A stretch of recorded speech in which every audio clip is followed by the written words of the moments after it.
प्रेमावीन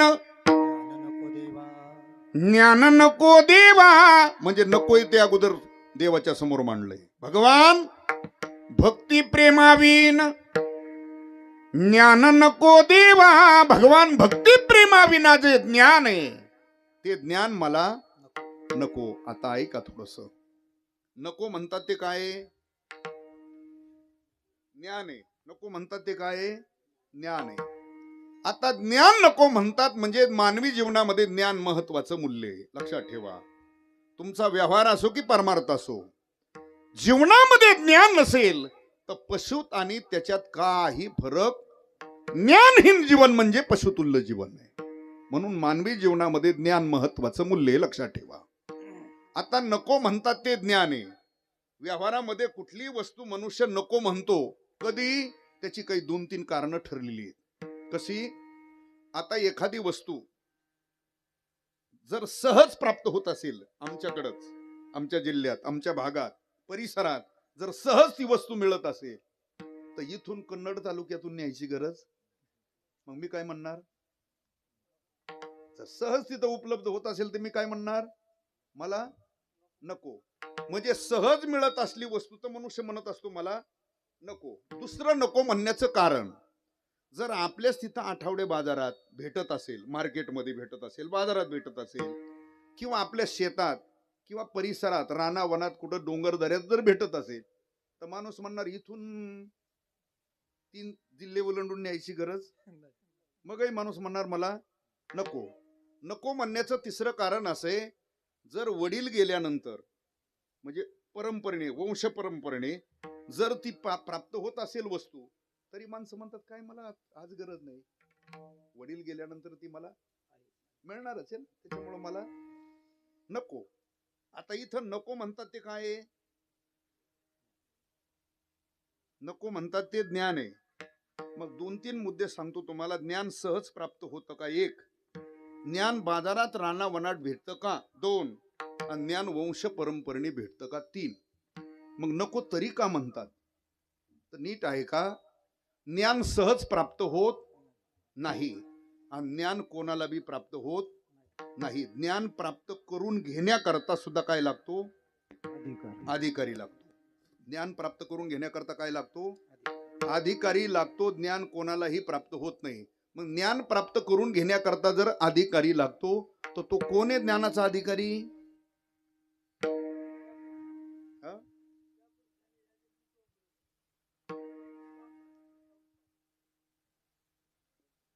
ठीक आहे, ज्ञान प्राप्तीचे वेगवेगळे. आता श्रद्धावानाला ज्ञान प्राप्त होतं हे भगवानही म्हणतात, श्रद्धावान लभते तत्पर सेतींद्रिया ज्ञानो लब्धा परम. पण विचार सागर असा सांगतोय, ज्ञान प्राप्त करून घेण्याकरता जो अधिकारी असला पाहिजे ना, त्याला साधन चतुष्टय संपन्न म्हणतात. काय म्हणतात त्याला? साधन चतुष्टय संपन्न म्हणतात. तो ज्ञानाचा अधिकारी त्याला प्राप्त होत असतं. ऐका पुन्हा. मग साधन चतुष्टय संपन्न कोणाला म्हणतात महाराज? शाबास. कोण म्हटलं? म्हणजे ऐकलेलं आहे त्यांनी, त्याशिवाय नाही. ज्यांनी विचार सागर ऐकला त्याच्यात ते लक्षात येईल. कीर्तनासारखं चाटाचोटा ऐकून काही लक्षात येत नसतं. सासू सोनाच्या, नवरा बायकोच्या गोष्टी, आई बापाचे गाणे, कविता विविधा असं भंगार भुंगार कवर आहे का? बट काय होत नसतं. हसायचं, दात इतकायचं, निघून जायचं, त्यांनी पैसे हाणायचे, याच्यापेक्षा वेगळी व्यवस्था नसती. त्याला संप्रदायाच्या चाकोरीतलंच ऐकावं लागेल, तेव्हाच कळत असतं ते. विठाला ऐका. त्याला साधन चतुष्टय संपन्न म्हणतात. साधन चतुष्टय संपन्न त्याला म्हणतात ज्याच्याकडे विवेक आहे, वैराग्य आहे, समाधी षटक आणि मुमुक्षता, हे 4 लक्षणं ज्याच्याकडे असतात त्याला साधन चतुष्टय संपन्न असं म्हणतात. तो त्या ज्ञानाचा अधिकारी. मग आता पहिलं लक्षण आहे विवेक. पहिलं लक्षण काय? विवेक. विवेक म्हणजे तुमच्या सोप्या भाषेत विचार. सोप्या भाषेत विचार. पण भलताच विचार म्हणजे विवेक नाही. आहे मी कोण हा करावा म्हणे ज्ञानेश्वर, हे प्रमाण. दुसरं त्याचं लक्षण असं सांगतो, विवेक कशाला म्हणायचं? मी कोण आहे, मी आलोय कुठून, मला इथे येऊन करायचंय काय, मला जायचंय कुठे, त्या शुद्ध ब्रह्मचैतन्याचा आणि माझा काही अनन्य संबंध आहे, तया नाम विवेक. त्याला काय म्हणायचं? विवेक. दुसरं लक्षण आहे वैराग्य. दुसरं लक्षण काय आहे? वैराग्य. कशाला म्हणायचं? इह लोकापासून स्वर्ग लोकापर्यंत अनुकूल मानलेल्या भोगाच्या त्यागाच्या इच्छेला म्हणतात काय? वैराग्य. हे विचारसागर सांगतोय. आपला धर्मग्रंथ काय सांगतोय? इंद्रिय अर्थेषु वैराग्य. त्या श्लोकाखालच्या ओव्या पहा. वैराग्यवान पुरुष त्याला म्हणतात. इह लोकातले भोग प्राप्त आहेत, स्वर्गातले भोगही प्राप्त आहेत, पण स्वर्गातले भोग प्राप्त आहेत, इह लोकातले भोग प्राप्त आहेत, पण भोग प्राप्त असून ते भोग भोगण्याची ज्याची इच्छा, त्या भोगाबद्दल ज्याचं पूर्ण चित्त विटलेलं आहे, त्याला वैराग्यवान पुरुष म्हणतात. किंवा इंद्रिय अर्थेषु वैराग्य, त्या श्लोकाखाली ज्ञानोबांनी वैराग्यवान पुरुषाला भोग कसे वाटतात इह लोकातले, स्वर्गातले, त्याच्याबद्दल त्या ओव्या खर्च केल्या, दृष्टांत दिले सगळे.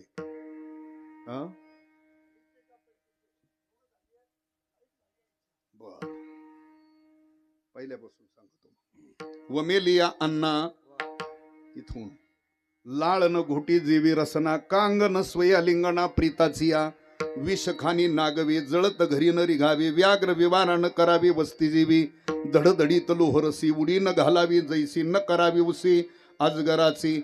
अर्जुना तिने पाडे जयाच विषय वार्ता नावडे, निधीच कही तोंडे इंद्रियाचे निजावो, अथवा यही केचिका स्वर्गीचे, भोग पाईक झाली या इच्छेते, पदी भोगावे हे नरुचे मन माझी.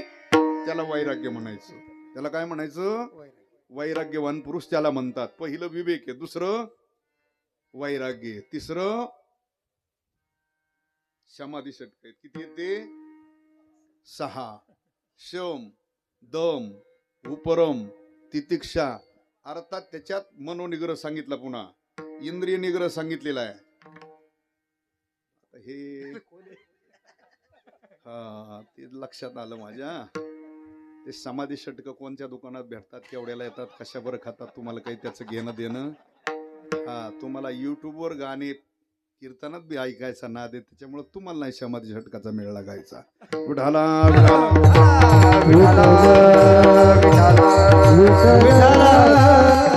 चला, ते 6 प्रकारचे मुमुक्षता म्हणजे मोक्ष प्राप्तीची तीव्र इच्छा, जिज्ञासा.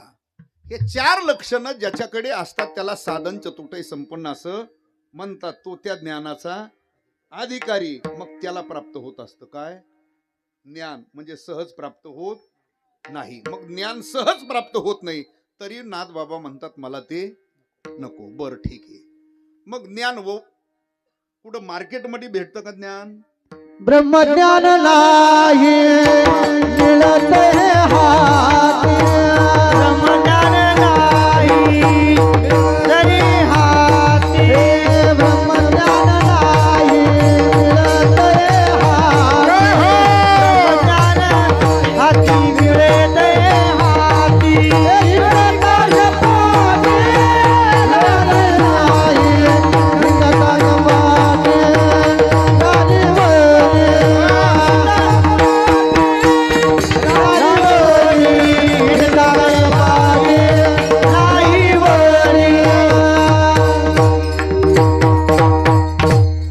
नाथांचंच प्रमाणे ब्रह्मज्ञान बाजारात भेटत नाही, ब्रह्मज्ञान रानावनात भेटत नाही. ब्रह्मज्ञान नाही मिळत हे हाटी. हाट म्हणजे बाजार. हिंडता कपाटी राणीवनी, ब्रह्मज्ञान नाही मिळत हे हाटी. ब्रह्मज्ञान बाजारात भेटत नाही, हिंडता कपाटी राणीवनी, दर्या खोऱ्यात रानावनात ब्रह्मज्ञान भेटत नाही. आणि तरी सुद्धा महाराज म्हणतात मला नको. बरं चला पुढं. मग वंश परंपरेने भेटतं का ज्ञान? आता बऱ्याच वेळेला कधी कधी माणसं, आता काहींच्या 4-4, 5-5 पिढ्या आहेत ना परमार्थ. काही घराण्याच्या परंपरा आहेत, फडकरी परंपरा म्हणा, त्यांच्या परंपरा आहेत. तर काही काही माणसं सहज म्हणतात हो महाराज त्यांची 4थी पिढी आहे परमार्थात, त्याच्यामुळे त्यांना सहज सहज प्राप्त झालं होतं का? परंपरा आहे म्हणून नीट आहे का. घराण्यामध्ये जर संप्रदायाची परंपरा असली तर पुढील मुलांना, पुढच्या पिढीला परमार्थाची दिशा भेटेल, परमार्थाचे संस्कार भेटतील. ज्ञान नसतं भेटत. ज्ञान हे ज्याचं त्याला मिळवावं लागत असतं. ज्ञान हे ज्याचं त्याला मिळवावं लागत असतं. बाकीचं सगळं मिळेल तुम्हाला वंश परंपरेने.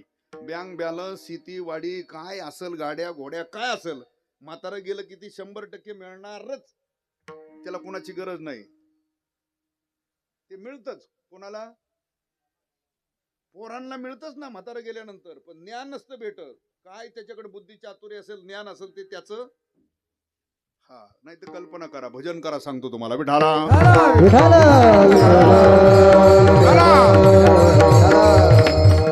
श्रीमंत मनुष्य आहे. किती श्रीमंत? 200 एकर बाग आहे ते. किती?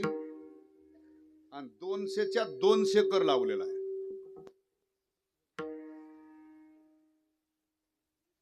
हे तरी म्हणा ही काही ज्ञानेश्वरी नाही. हा, 200च्या 200 एकर लावला. काय? ऊस लावला. 110 वर्ष म्हातारं जगलं. तब्येतीने तसं आहे, जबरदस्त. आणि विद्वान एवढं आहे की पंचकृषीत तेवढा ज्ञानी माणूसच कुणी पंचकृषीत नाही, भागात नाही. त्या भागात एवढा ज्ञानी, श्रीमंत, तब्येत तशी, आयुष्यही भरपूर, प्रॉपर्टी 200 एकर ऊस लावलेला आहे. 2 कोटीचा बॅलन्स आहे. 4 मुलं आहेत. ठीक, एवढं सगळं जिथली तिथे. पण 110 वर्ष जगलं ना ती. किती वर्ष? आणि एक दिवशी अचानक आला म्हाताऱ्याला. गेलं म्हातारा, अटॅक आला. ऐका, ते म्हाताऱ्याचं 10वं 13वं सगळं झालं. 15 दिवस गेले सगळे निघून या कार्यक्रमात. आणि ते 4ही भाऊ एकत्र आले. म्हटले ठीक आहे, आता दादा होते तोपर्यंत आपलं सगळं एकत्र होतं. पण आता दादा गेले, त्यापेक्षा मला असं वाटतं आता आपलं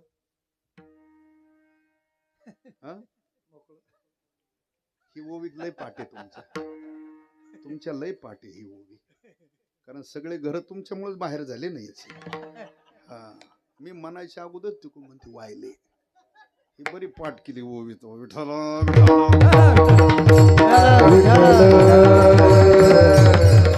काय झाले? विभक्त झाले. ठीक आहे, झाले विभक्त. आता विभक्त झाले म्हणजे ते 4 भाऊ, जवळचे शानी 4 माणसं गावाची प्रतिष्ठित घेतली, झाले विभक्त. पण गावात चर्चा, परिसरात चर्चा झाली. अरे म्हातारा होतं तोपर्यंत टिकून राहिलं, पण म्हाताऱ्याच्या मागे काही मुलांनी एकत्र टिकवलं, अशी चर्चा झाली. पण जवळ अशी 10-5 माणसं बसले की ती चर्चा झाली ना. ठीक आहे, मुलांनी काही टिकवलं नाही. पण बाकीचे म्हणतात अरे जरी विभक्त झाले तर त्यांना अडचण काय? मुलं आहेत 4, 200 एकर बाग आहे ती, म्हणजे प्रत्येकाला बाग आहे ती क्षेत्र आलं. किती? बर, बँक बॅलन्स होता 2 कोटीचा, म्हणजे प्रत्येकाला वाटून आलेत 50-50. बरं, चौघाला अगोदरच म्हातारीने 4 बंगले बांधलेले, प्रत्येकाला 4 व्हीलर आहेत, 2 व्हीलर आहेत, ट्रॅक्टर आहेत, सगळं गडगंजे. काय अडचण आहे? त्याच्यातला दुसरा एक जण म्हणतो आपल्या पंचकृषीत तेवढा विद्वान, तेवढा ज्ञानी कुणी नव्हता म्हाताऱ्यासारखा. त्याच्यासारखा ज्ञानी आपल्या भागात माणूस. पण दुसरा एक जण म्हटला वाटणी करताना मी तिथंच होतो, ते ज्ञान सुद्धा 4 पोरांना सारखं वाटून दिलं ना म्हाताऱ्याचं. येतं काय म्हाताऱ्याचं घेता? ते म्हाताऱ्याचं ज्ञान म्हाताऱ्या बरोबरच गेलं, पोरांना वाटून घेता येत नाही. ऐका, वडील गेल्यानंतर त्यांची स्थावर मालमत्ता, बँक बॅलन्स, बाकीचं काय असेल नसल तसल ते तुम्हाला भाव हिश्याप्रमाणे, जेवढे भाऊ आहेत तेवढ्या प्रमाणे हिश्याप्रमाणे भेटल. ज्ञान भेटत नसतं. ज्ञान हे ज्याचं त्याला मिळवावं लागत असतं. मी याच्याकरता सांगतोय, ज्ञान वंश परंपरेने भेटत नाही. ज्ञान बाजारात भेटत नाही. ज्ञान रानावनात भेटत नाही. आणि ज्ञान सहज प्राप्त होत नाही. तरी महाराज म्हणतात मला ते नको. कोणतं ज्ञान नको म्हणतात? पुन्हा ऐका. आता ज्ञान त्याच्यात तर काही बदल नाही ना. भक्ती प्रेमासह मिळालेलं तेही ज्ञानच, आणि भक्ती प्रेमा विना आहे तेही का? ज्ञानात काही बदलले? ऐका, पण भक्ती प्रेमा विना जे ज्ञान आहे ते नको म्हणतात. पण भक्ती प्रेमासह असेल तर ऐका, वारकरी संप्रदायाला भक्ती प्रेमासह असलेलं ज्ञान अभिप्रेत आहे. आलं लक्षात? भक्ती प्रेमासह असलेलं ज्ञान वारकरी संप्रदायाला अभिप्रेत आहे, म्हणजे मान्य आहे. आणि भक्ती प्रेमाविना जे ज्ञान आहे ते नको म्हणतात ना महाराज. का? त्यांना पुढे अडचण दिसत होती. अभिमान नित्य हे तया माझे अभिमान नित्य नवा. तया माझे अभिमान तया माझे अभिमान भक्ती प्रेमाने ज्ञान नको देवा. भक्ती प्रेमाने ज्ञान नको देवा. भक्ती प्रेमाने ज्ञान नको देवा. भक्ती प्रेमाने ज्ञान नको देवा. भक्ती प्रेमावीण ज्ञान नको देवा. भक्ती प्रेमावीण ज्ञान नको देवा. भक्ती प्रेमावीण ज्ञान नको देवा. भक्ती प्रेमावीण ज्ञान नको देवा.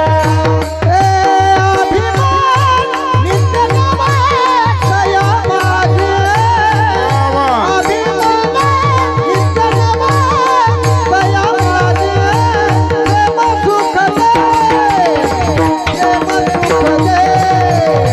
प्रेम सुख दे. प्रेम सुख दे.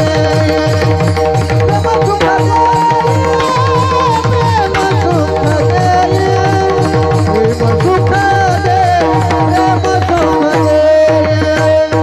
अभिमान नित्य नवा तया माझी. अभिमान नित्य नवा तया माझी. प्रेम सुख दे. प्रेम सुख दे. प्रेम सुख दे. प्रेम सुख दे. प्रेम सुख दे. प्रेम सुख दे. प्रेम सुख दे. प्रेम सुख दे. का नको ते ज्ञान? त्याचं कारण उत्तरात सांगितलं. अभिमान नित्य नवा तया. ज्या ज्ञानाला भगवान भक्ती प्रेमाची जोड नाही असं प्राप्त झालेलं, असं मिळवलेलं ज्ञान आहे, त्या ज्ञानाच्या पाठीमागं काय आहे? अहंकार आहे, अभिमान आहे. आणि जर अभिमान ज्ञानाचा जरी झाला तरी जीवन अधोगतीला आहे, उद्धार नाही. नाथ महाराजाला ही अडचण दिसत होती. अभिमान नित्य नवा तया. नाथ बाबाचं मत आहे. ज्ञानोबरायचं मत काय आहे? नवल अहंकाराची गुठी विशेष नलगी अज्ञाना पाठी. बघा, एक लक्षात ठेवा. जो अहंकार आहे ना, अभिमान, जो स्वतःला म्हणून घेतो ना काय ज्ञानी, त्याच्याच मागे हातपाय धुवून लागतो. कोण? आणि जे अर्धवट आहे ना त्याला लिंबू टिंबू म्हणून सोडून देतो. खेळात असतं का नाही? जरा जाऊ द्या भाऊ, अर्धवट लिंबू टिंबू. आता ओवीत सुद्धा वर्णन काय केलंय? नवल अहंकाराची पुढं वर्णन केलं. विशेष नलगे अज्ञानापाठी.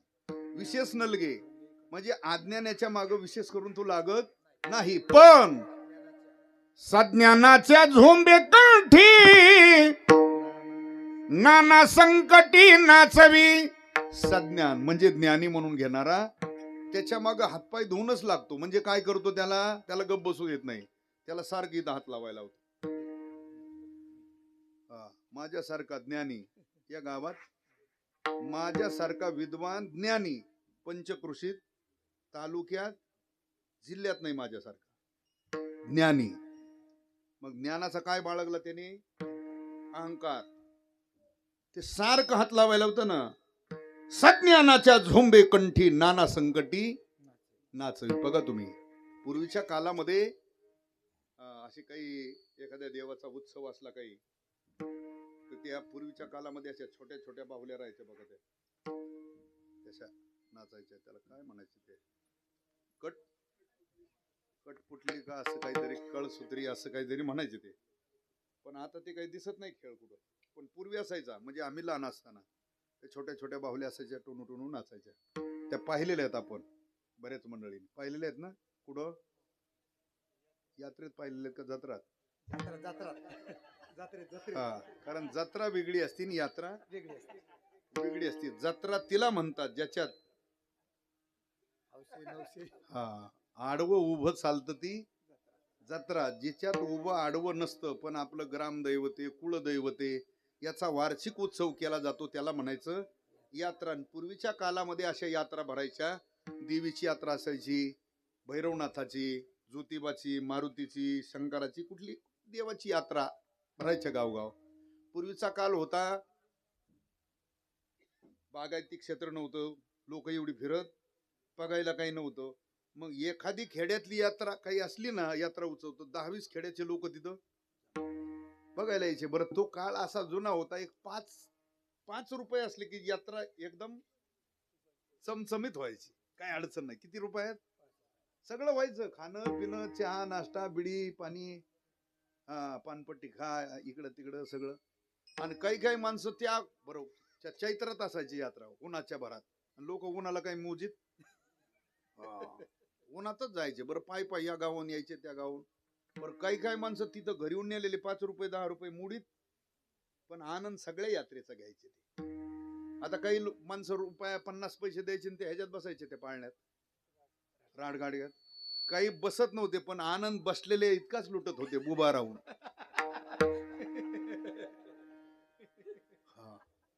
काही त्या अशा भिरके राहायचे त्याच्यात. मग ज्याचा त्याचा आता तिथं गेल्यावर प्रत्येक नादातले प्रत्येक गडी आणि प्रत्येकाचे छंद तिथं असतात. आता काही बाहेर गावातून येणारा जो गावाकडे रस्ता आहे ना, त्या रस्त्यावर काही टेबल लावून बसलेले असतात. 10ला 20, 20ला 40, 40ला 80, 80ला 160. काही गडी तिथं गुतायचे ना, आणलेले 5 तिथंच जायचे. पुन्हा चहा प्यायलाही पैसे राहत नसायचे. म्हणजे नाना प्रकारचे त्या यात्रेत खेळ राहायचे नाही का. मग ते इकडं पाय तिकडं पाय, इकडं पाय तिकडं पाय, सार फिरत राहायचं. त्या यात्रेत ते खेळ राहायचे कशाचे, त्या बाहुल्याचे. आता त्या बाहुल्या नाचत नव्हत्या, नाचवणारा त्यांना वेगळा होता. त्या दोन्ही बाहुल्याला असे सूक्ष्म बारीक धागे असायचे, म्हणजे सहज पाहिलं तर तो धागाही दिसत. पण तो नाचवणारा माणूस असायचा, त्याच्या 2 बोटामध्ये अशा ते चिकटवलेले धागे राहायचे. तो आयटीत असा हात टांगून मागं उभा राहायचा. ते मागं बोट जसे हलविल तसे त्या बाहुल्या नाचायच्या. माझा मुद्दा लक्षात घ्या, बाहुल्या नाचत नाहीत, नाचवणारा वेगळा आहे ना. तसं जे सारखं हात लावतं ना, माझ्यासारखा कीर्तनकार विद्वान तालुक्यात कोणी असं जे म्हणतंय ना, ते गप बसू देत नाही. याचा अर्थ नाना संकटी नाचवी असं म्हटलं. हे कोणाचं मत आहे? ज्ञानोबरायचं. सज्ञानाच्या झोंबे कंठी नाना संकटी नाचवी. चला तुकोबराय कर. तुकोबराय म्हणतात, ज्ञान कितीही मिळवलं पण त्या ज्ञानाचा जर तुम्ही बाळगला काय अभिमान, तर तुकोबराय म्हणतात उद्धार तर सोडून द्या, पण तुम्हाला जावा लागेल. तुका म्हणे नरकी घाली अभिमान, जरी होय ज्ञान सर्वता ठगरी, होय ज्ञान सर्वता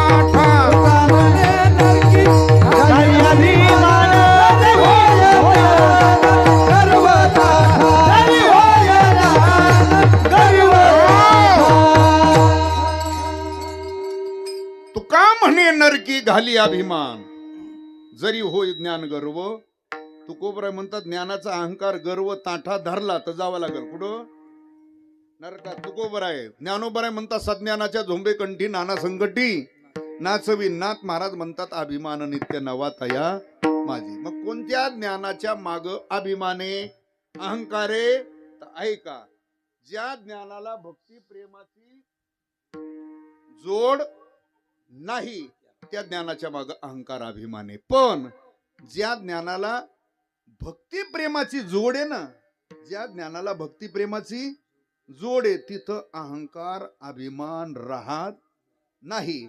पण ज्या ज्ञानाला भक्ती प्रेमाची जोड नाही तिथं अहंकार असतो. म्हणून महाराज म्हणतात भगवान भक्ती प्रेमा विन ज्ञान नको. देवा, पण भक्ती प्रेमा विना ज्ञान आहे ते मला नको. पण भक्ती प्रेमासह असेल तर मग चालतंय ना.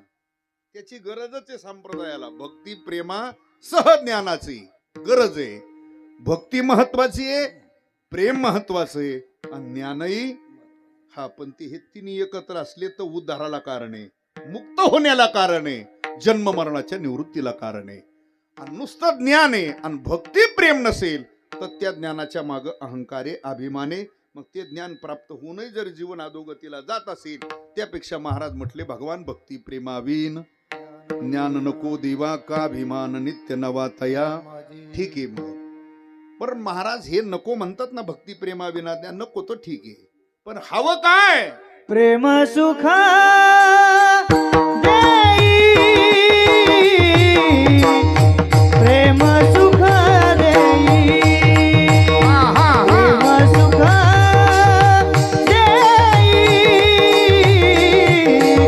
प्रेम सुख देई,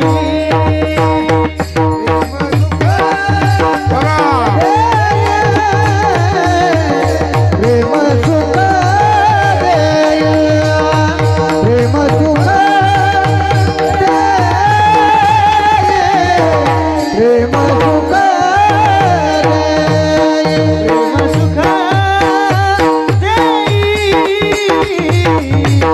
प्रेम सुख देई, प्रेम सुख देई, प्रेम सुख देई,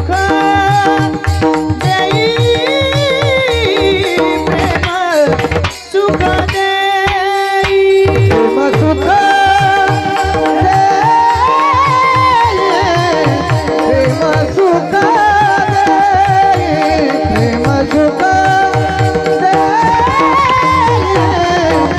प्रेम सुख प्रेम विन नाही समाधान, प्रेम विन नाही समाधान, प्रेम विन नाही समाधान, प्रेम विन नाही समाधान, प्रेम विन नाही समाधान, प्रेम विन नाही समाधान,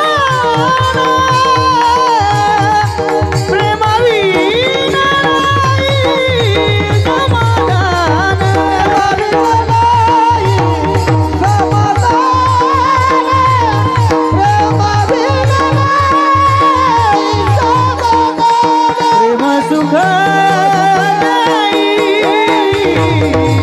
प्रेम सुख देई, प्रेम सुख देई,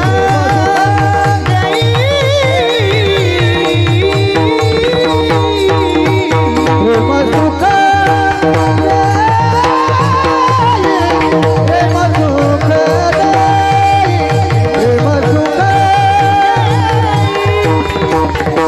प्रेम सुख प्रेम सुख प्रेम सुख सुख भगवान द्यायचं असेल तर प्रेम द्या. प्रेम सुख देई, प्रेम सुख देई, प्रेमाविना नाही. ऐका, तुमचा व्यवहार असो की परमार्थ असो, दोन्हीतही गरज आहे. कशाची? प्रेमाची. नीट ऐका, कुटुंब व्यवस्था एकत्र चालण्याकरता सुद्धा एकामेकाबद्दल लागतं काय? प्रेम. मंडळ एकत्र चालण्याकरता एकामेकाबद्दल पाहिजे काय? एखादी संस्था एकत्र चालण्याकरता ट्रस्टी एकामेकाबद्दल काय पाहिजे? गाव एकत्र चालण्याकरता, मंडळ एकत्र चालण्याकरता एकामेकाबद्दल काय पाहिजे? त्याच्याशिवाय ते चालत नाही. कुटुंब एकत्र चालण्याकरता भावाभावात काय पाहिजे? जावा जावात, सासू सुनात, बाप लेकात, पती पत्नीत काय पाहिजे?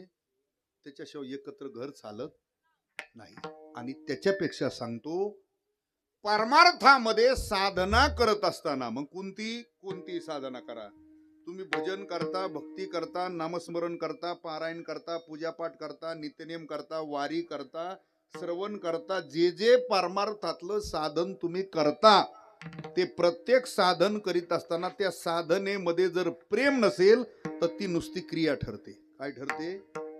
क्रिया. आणि परमार्थामध्ये कुठलीही साधना करत असताना त्या साधनेत प्रेम असलं.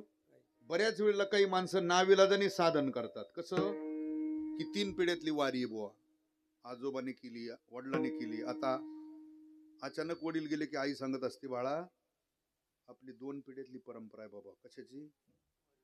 वारीची. आषाढी वारी आपल्या एवढ्या 2 पिढ्या चुकली आणि आता वडील गेले, हे तुला करावीच. त्याची तर काही इच्छा. त्याला इथून पंढरपूरला पायी जायचं म्हणजे त्याला मोठा डोंगरच दिसतोय पुढं असा. काय करावं बरं? आई 6 महिन्यापासून म्हणते ना तुला हे करावंच, तुला जावंच. आता त्याला काय करावं वाटतं? ते आषाढी वारी महिनाभर तोपर्यंतच 1-2 त्याच्या मापातले गाभोळे गडी शोध येतं, म्हणजे दिंडीत बरी राहते बुवा. आणि मग परिसरातले एखाद्या दिंडीत ते जातं. परत दिंडीत गेलं तर काय ते भजन ऐकत आहे रस्त्याने, का दुपारचं प्रवचन ऐकतंय, का संध्याकाळचं कीर्तन ऐकतंय? दिंडीची गाठच घेतं ते केवढ्यापुरती? जेवायपुरती. पत्रिका हातात असती, सकाळ उठलं की लागलंच पुढं चालायला, ठेप्यावर जाऊन थांबत. हाय, नाही तर इरवी सारखं झेंडेकऱ्याच्या पुढं 2 किलोमीटर पापाचे कळप पळती पुढंच राहतं ते. आषाढी वारीत गेलं की त्या जोडीदारा म्हणतो, अरे झाली ना बाबा एकटाची आता आपलं. तो म्हणतो, अरे एकादशीचा पर्व काळ एवढा मोठा आणि आज कसं जातो? तो म्हणतो, निदान उद्या द्वादशीचं पारणं तरी. तो म्हणतो, तुला पारणं रस्त्यानेच घालतो एखाद्या आश्रमात, चल हवे रोडला. हवे रोडला असतात ना जाग जाग आश्रम. आता त्या आश्रमात तुला पारणं सोडायचं, चल म्हण. ते वारी करून येतो. आता त्याला वाटतं बुवा आता काय 12 महिना हा कुठाना, आता वारी करून आला, पण त्याच्याबद्दल प्रेम. किंवा घरामध्ये परंपरेची पूजा आहे म्हणून पूजा करतो. त्याला माहिती आता घरात आपल्याशिवाय पूजेला कुणी. बरं, हे देव धुवून त्यांना गंध लावल्याशिवाय, आरती ओवळल्याशिवाय हातून काही चहा नाश्ता येत, म्हणजे त्याला प्रेम नाही ते करण्याबद्दल. ते त्याला माहितीच आहे, हे रोज एवढे देव धुवून गंध लावून त्याच्याशिवाय ही आहे का? मग त्याला देव धुतो म्हणजे अर्थात पूजा करतो म्हणजे प्रेम. मग त्याने देव धुतले काय आणि भांडे घासणाऱ्याने भांडे घासले काय? तिलाही माहिती एवढे घासून पुसून ठेवल्याशिवाय झोपतायची सोय. तसं त्यालाही माहिती हे देव धुवून गंध लावून आरती ओवाळल्याशिवाय म्हणजे प्रेम आहे का? मी लक्षात द्या, मी काय सांगतो, परमार्थातलं कुठलंही साधन करताना त्या साधनेत काय पाहिजे? प्रेम पाहिजे. नाही तर बऱ्याच वेळेला परमार्थामध्ये साधना क्रिया सगळ्यांची सारखी असते, पण सगळीच तेवढी प्रेमाने साधना करतात असं नाही. बऱ्याच वेळेला कधी कधी माणसं परमार्थात असतात असतात म्हणजे शरीराने असतात, पण प्रेम, प्रसन्नता, काही काही माणसं एवढे निराश असतात.